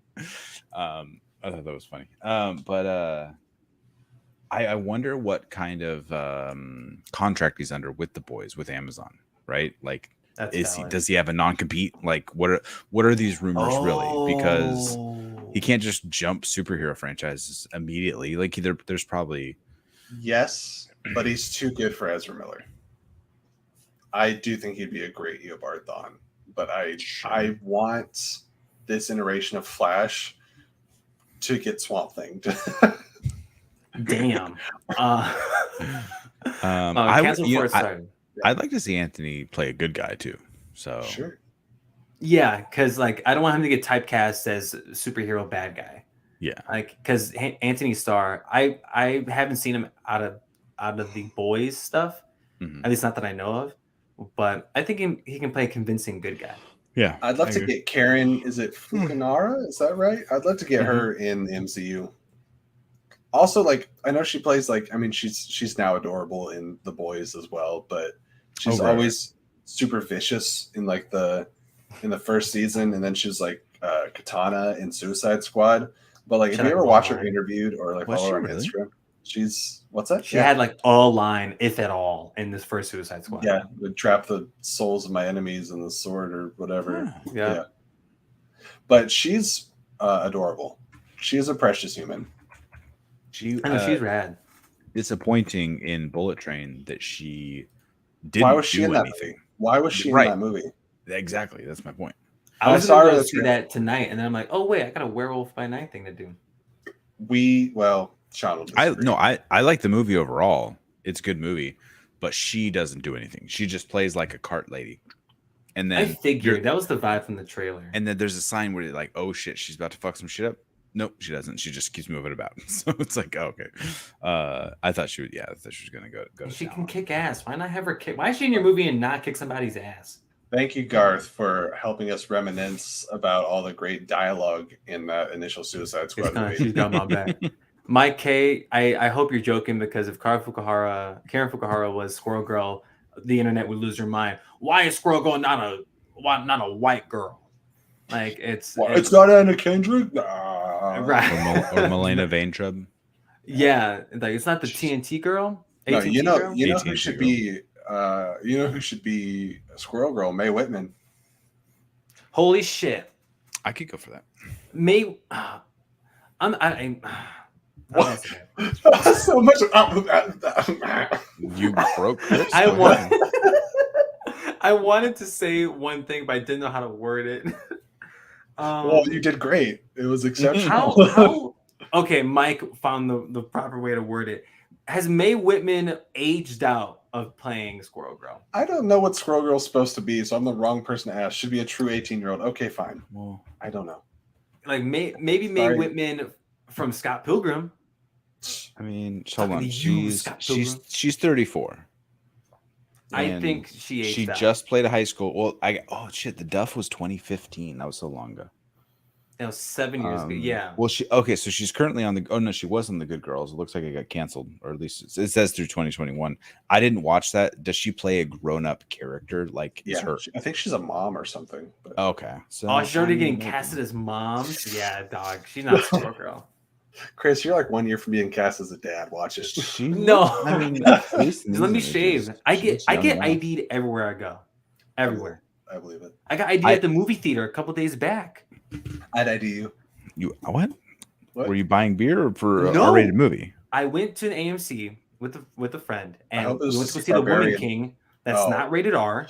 What? It's PG-13, and I got freaking ID'd. They're like, Isn't- are Isn't you there boob? 21? Isn't there boob in Woman King? No.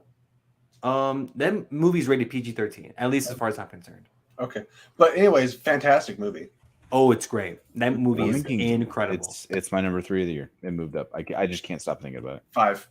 It bumped off Brahmastra, which is a tragedy. But It's definitely my top 7, but nothing's dethroning Jackass Forever. Really, that's No, Jackass. that's I not was my like, what? Jackass. I was like, not even in like my I was reading the chat, and then you said Jackass is number 1. I was like, what? No, Jackass, I shit you not, is in my top 4. Wow. But Woman King is very, very, very, very, very, very good. Garth, is Beanie Feldstein? That's the one from Booksmart, right? If so, yes. Yeah, Jonah Hill's sister. Wait, no, Maya Hawke as Squirrel Girl. Oh, sign me up for any. shit. I want to watch Do Revenge. I still haven't seen it I've yet, heard but I do want to watch it. Same. It's on really good. Netflix. Holy shit. Maya She's Hawke Mom as to Squirrel Trans Girl? in Jesse. in Good Girl. Is that the Yeah, is that what you're talking about, Scout? We're in love with Maya Hawke in this house. Yes, 100%. sure. Scout, we're talking about The Woman King with Yes. Viola Davis, Lashana Lynch. That movie is awesome. Lashana Lynch is low-key the MVP of that flick, in my opinion. 100%. But no, Viola killed it. Like I want her for best The actress. back half but- of that movie, Viola carries on her Yes. back. But Lashana, like and her action beats the and just main her actress. overall badassery. I'm like, oh, She deserves a franchise. Give her Bond. Give her Bond, you Okay, cowards. so when we get to the Oscars and they get to Best Supporting Actress, I need it to all be from Woman King. and it is- Literally every actress in that movie. Yeah. And then John Boyega.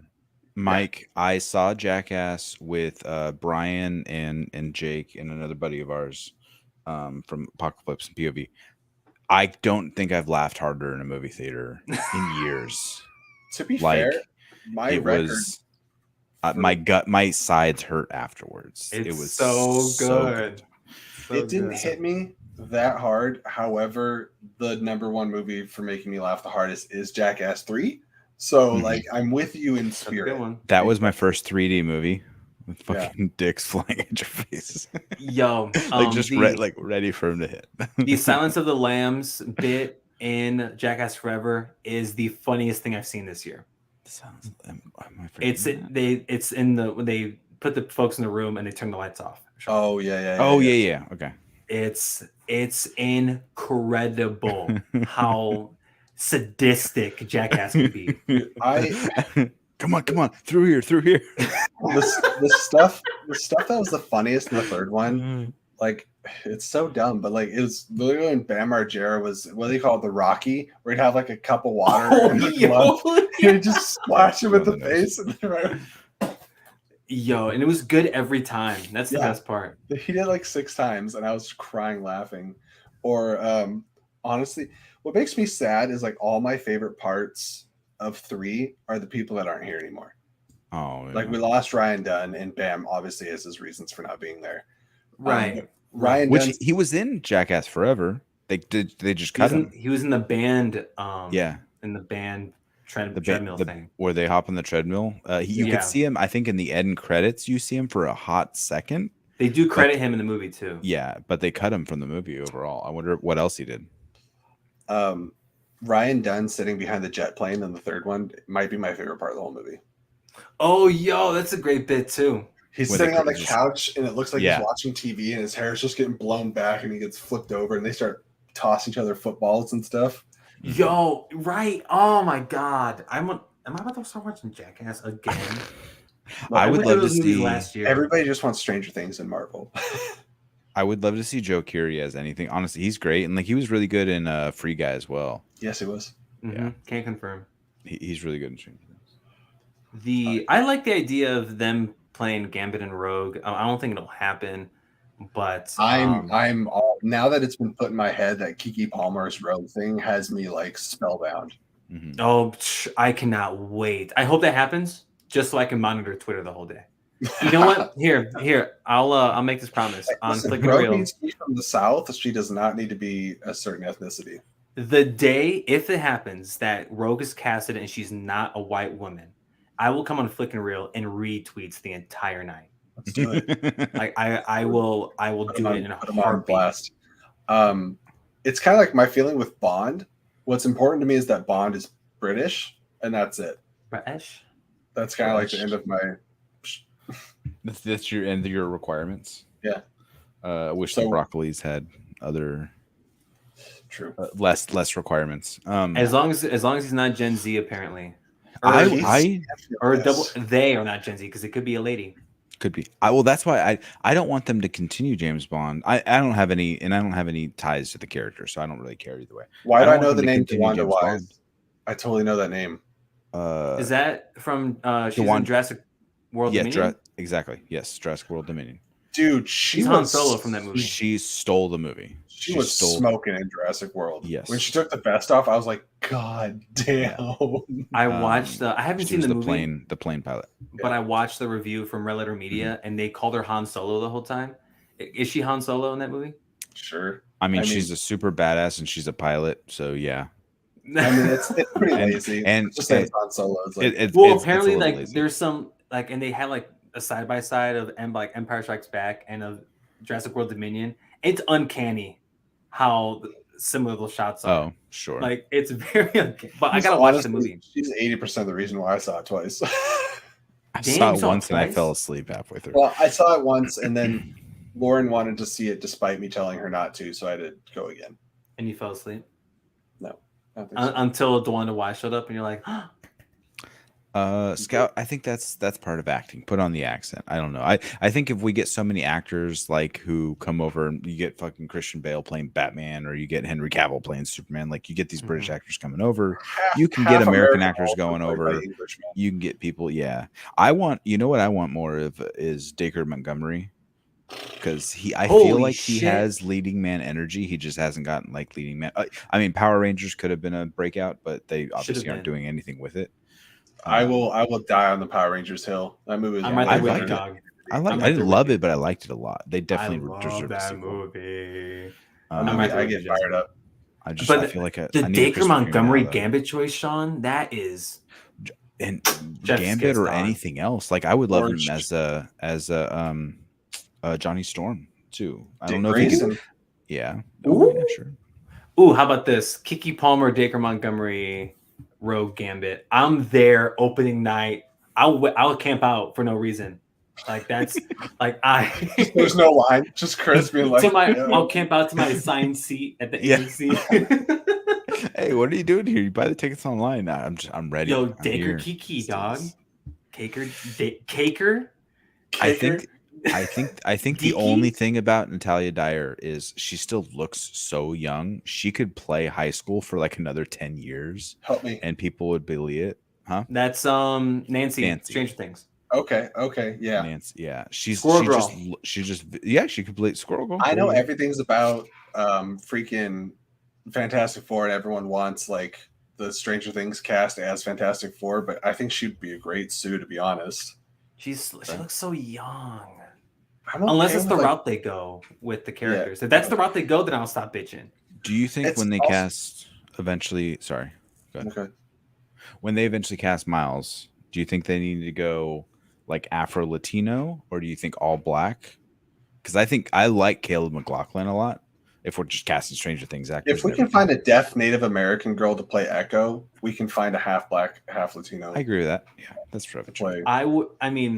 I'd prefer Afro-Latino actor playing Miles Morales, but to counter Caleb McLaughlin as Miles, Caleb McLaughlin as Static Shock in live action. That I would prefer. Which supposedly is still happening. By the way, speaking of those like things that are still happening, I would love to see something from Blue Beetle. They keep telling us that it's okay. It's doing okay. Sholo's actively talking about how it's happening. I love him, dude. Jello's awesome. Did you watch the interview with Christian? I watched bits of it. I didn't watch the whole thing. I don't know that's rad.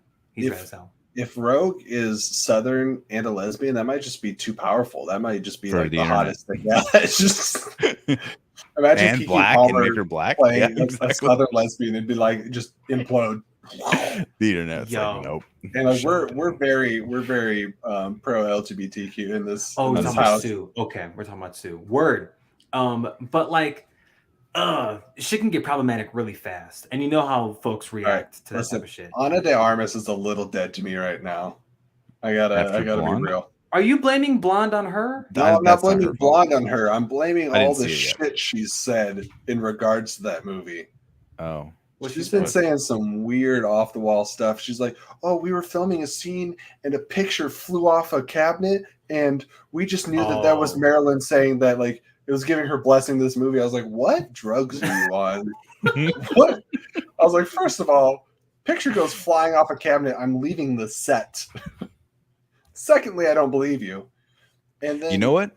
That's actually a great plot point to bring Carol Danvers down a notch. Who I think she's too OP for like the rest of the MCU, because she's the ultimate problem solver. If Carol, like when she showed up at Endgame, I'm like, oh, it's over. Like Thanos literally had to punch her in the face with a Power Stone to like even like get her off of him. Like Rogue doesn't copy the power; she takes some away from Carol. Yes, well, that could be a good originally. So if you've watched the '90s. And they even have it in flashbacks. If you watch the 90s X-Men show, the reason Rogue can fly and has super strength is she stole those powers from Carol. That's how not Rogue... in the X-Men show, though. I think there's a flashback in the 90s show. Like she has a flashback to hang on. I thought it was from Storm. No. Hang on. Because I know what you're talking about. She didn't originally have the flying powers and super strength, but I didn't know who she got them from. She hung on to Carol for too long. To address some of the comments while Jesse looks up stuff, the age gap between Reed and Sue, I'm not mad at it as long as it doesn't get too crazy. Melissa Benoist's deserving to be Sue. I don't know about deserves. I would love her to be Sue Storm though. Yeah, that'd be rad. And Ana de Armas as Sue Storm. No, I do love Ana de Armas though. Also, maybe not Sue Storm. It would be a little funny to like, I guess not back to back because we had Kate Mara, but to have Latino girls as Sue Storm back to back. Excuse me, Jessica Alba and yeah. I was like, excuse me, yeah. I was like, Kate Mara, what? Yeah, that's why I said not back to back because of Kate Mara. Gotcha. Oh, okay, I thought I was gonna say like something about Kate Mara that I don't. But I was like, Kate and Rooney look very. I was like, wait a minute. Very white. But no, I mean, I would be down. I'm all down for race bending and gender bending characters. Do it. And the MCU is no stranger to doing that or changing the characters to fit their universe. But the Fantastic Four, I think we can get we can change some stuff about these characters. We already saw that before. With what's it called, Fan Four Stick. You made Johnny Black and it worked, and that I think the Storm siblings. The problem wasn't race bending; it was the fact that you just picked one instead of just like. Well, excuse me. What do you mean? Well, no, I'm saying like they should be brothers and sisters. Like I wasn't there. Oh, not like adopted. The adopted angle, I was like, meh. But like, I was just having both be black. Oh, I didn't mind the adopted. I didn't mind it either way. I thought it was fine. But I think the thing is, and I was for whatever reason I was rewatching the movie the other day. The first half of the movie's a good movie. Yes.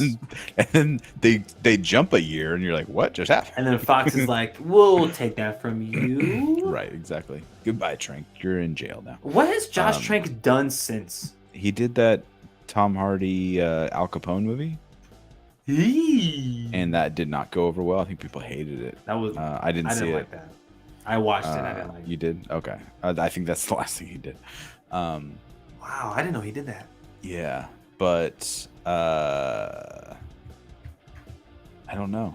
I think all of the actors in that movie deserved better. They're all better actors than the movie showed. Facts. I love that cast. Toby Kebbell. I wouldn't want him for Doom again, at least not the way they did it. But I would want him as an actor in another movie. I think he'd be good. If that movie didn't exist, and you announced today, Miles Teller, Reed Richards, Kate Mara, Michael B. Jordan, and Jamie Bell. Jamie Bell. Yeah. You announced all them as the Fantastic Four cast. Sold. Right. I'm sold. Like, give me that. And in the hands of Matt Shakman. Yes. Shagman? Shagman? Shagman. Yeah, baby. And they do all that. I like that cast a lot, and they did deserve better. I couldn't agree more. Can I bring up the one question that I feel like I've almost brought up like 10 times? Or not really a question, but I guess a declarative statement, maybe? No. Word. Yo. So I really think that at some point, it doesn't have to be right now, and maybe other people would like to pitch in, but when we get to like Patreon stage, like 200 plus some subscribers from now, I want to know like the one show. Like I feel like we all have something that we need to visit for like a Patreon group. For Chris, maybe it's Game of Thrones. Sean, I'm pretty sure it's got to be The Last Airbender for you. Like that's the one thing that you said you haven't watched that like really just it. I've been looking for an excuse to rewatch it. I haven't watched so many things. I know, and you've told me all the things you haven't watched, but it's when it was I haven't Avatar seen Breaking Bad that I couldn't. It's still Avatar. I'm sorry. I've never seen The Sopranos. Avatar. No, it's Avatar. And somebody's got to pick one for me because that wouldn't be fair. But yeah, so maybe the chat knows everyone. Mike's about to lose his mind that Sean hasn't seen Mike's all Avatar. about animation. Look, so I hadn't seen it. It just didn't hit me at the right time. I think when did it come out? Like 2008. Facts, boy. Facts. Okay. Damn. What? I don't like that visual. What's Rogue doing to Captain Marvel? That's how she flies, bro. That's how she flies. I don't remember that. I mean, I probably saw it, but I don't remember it. Dude, I'm an X-Men aficionado. I'm obsessed. 2005. Okay, so I graduated high school in 2005. And then Sean I was immediately too cool for Avatar. I just had stuff to do.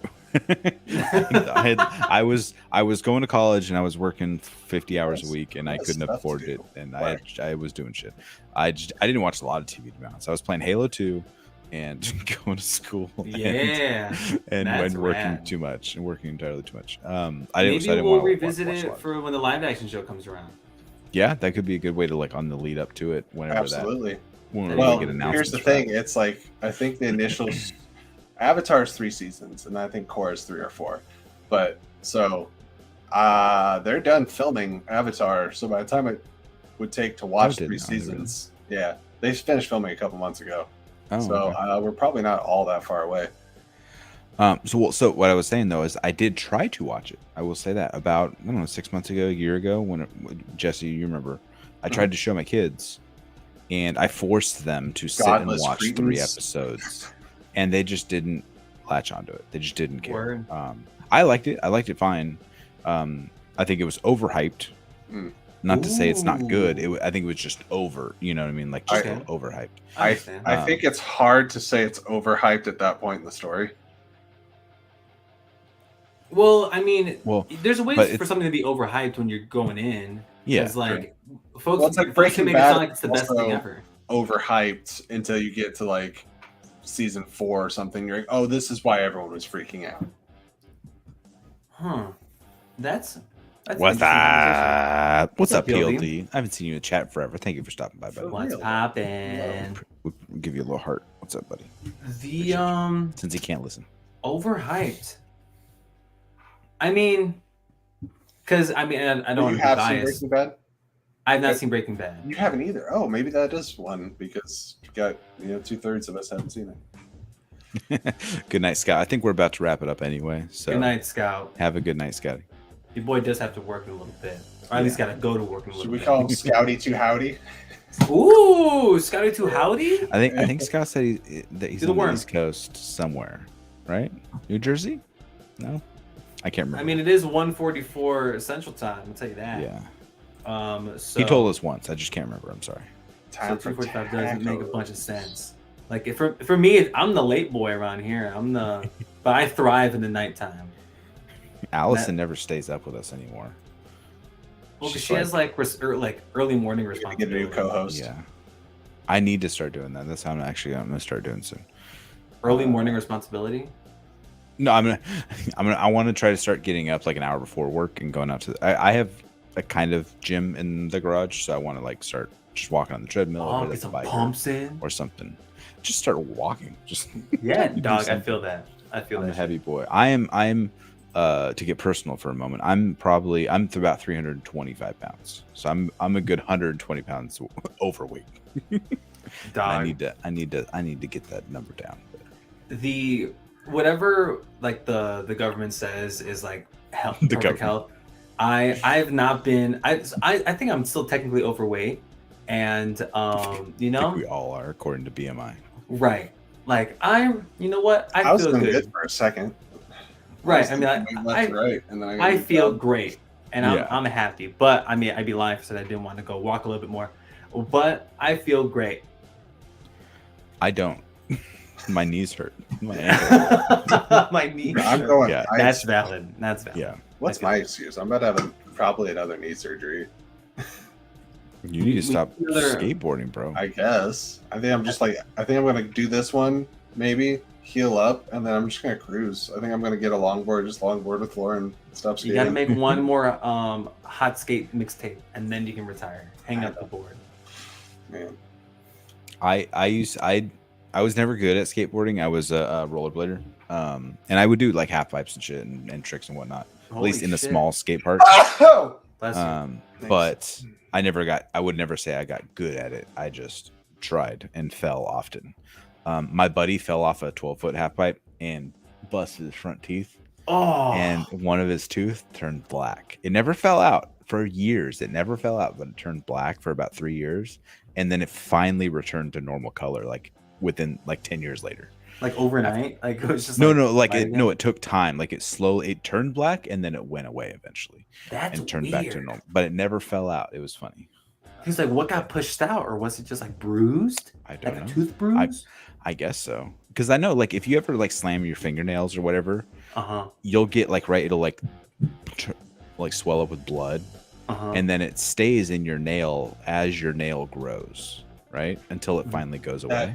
I dropped a cabinet that we built like 6 months ago on my foot, and I had a black circle on my toenail for like another half a year. So it got pushed out. I could show you. I currently have a black circle on my toenail. Yeah, well, From when I can fell make off a up my telephone pole. gag and show like my fungus I got going on like this one. Right? Are we showing feet? Yo, yeah, we're showing feet on.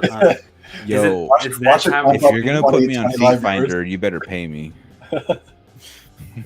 That's the Patreon content. You get Jesse feet pics at a certain tier. That's right. We'll get there. We'll get there eventually. Feet to the max. Well, I think we're simmering down. Chris has got to go to work. Busy man, busy life. But And Jesse showed feet, so I think it's time to wrap up. probably. Garth is the arbiter of WikiFeet. He said nope. Your feet were not deemed good enough for WikiFeet. Not Jesse. good enough. God damn it. Where's the bar for Wiki? Let's not have that conversation. Jesse. Whatever it is, Jesse doesn't measure up. Oh, okay. So things come up. So tomorrow, no Rings of Power review. Scott's busy, so the following week we'll probably just review the penultimate episode and the finale all together in one. But he did do a reaction, so I'm gonna get to editing that, and hopefully by the end of the day tomorrow. That's good. I mean, I'm only there to listen to everything he has to say for the review anyways, so that's probably as good as it gets. Monday, though, supposedly our rescheduled Fear Itself watch along with Video Drew and Nerd Chronic, the Video Chronic crew, should be happening. I just checked in with them today. I think we're doing it. So join us for that. It's going to be a lot of fun. If you don't know what Fear Itself is, it was a horror anthology show long before Black Mirror that had people like Elizabeth Moss, Anna Kendrick, Jesse Plemons. That's back in like 2008, I think. So that's cool stuff. There it is. And yeah, those are things coming to. Discord. Check out the Discord, Flick and Reel. And also, I now have my own personal Twitter. So if you guys haven't been following me on Twitter, if you just look up Jesse Swift, you'll find me. And Flick and Reel is now its own Twitter page. So that's all the updates for this week. Guys, where can people find you? You could find us 2 hours ago doing the Werewolf by Night review. So if you are watching this after the fact and you skipped that, please go back, like that video, comment on that one, subscribe to the channel if you're doing this. Other than that, this way at Sean Wingblade up here. I'll be editing Scott's Rings of Power reaction. I'll probably pop in if I can. If I have time on Sunday, I'll do the House of the Dragon reaction as well. It just always depends on what's happening at 6 o'clock. Am I doing family time or am I ditching them, ignoring my family? It depends. But yeah, we'll be around.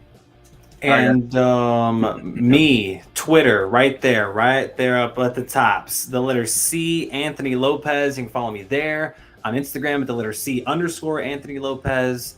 I am on my own little personal pod, my little podcast, For Chris's Sake, FORCHRIS_SAKE, wherever you find your podcasts. I think the next episode I'm going to do, I want to try and break down Chris Pratt and where everyone gave up on him, especially after this Super Mario stuff. That Wait, I'm surprised. Did you just call it Cal's pratfall? There you go. I'm calling it that. So hopefully I'm going to get that done by Pratfall, Monday. the fall of Chris. Pratfall, the fall. Yes, but that's my podcast, For Chris's Sake, FORCHRIS_SAKE. And who knows? Maybe I'll be on Flickr Reel a little bit more often. We'll see. Some kind of spell. But just follow me at the letter C, Anthony Lopez. I share everything I do, so just follow me there. All right, guys, it's been a blast. I had a really good time. Actually, I was laughing this whole time, so it's good stuff. Chris, you bring the energy, you bring the fun. Thank you, everyone that joined us. If you're new, make sure you subscribe, like the video, comment down below afterwards. All the things that get more viewers. More viewers means bigger community. It's not just about growing. It's about we like talking with people. We're all talky talks. Yeah. Anyways, all right. Exactly. It's not just about growing, it's about showing. See you guys next week. Keep it real. All right, bye.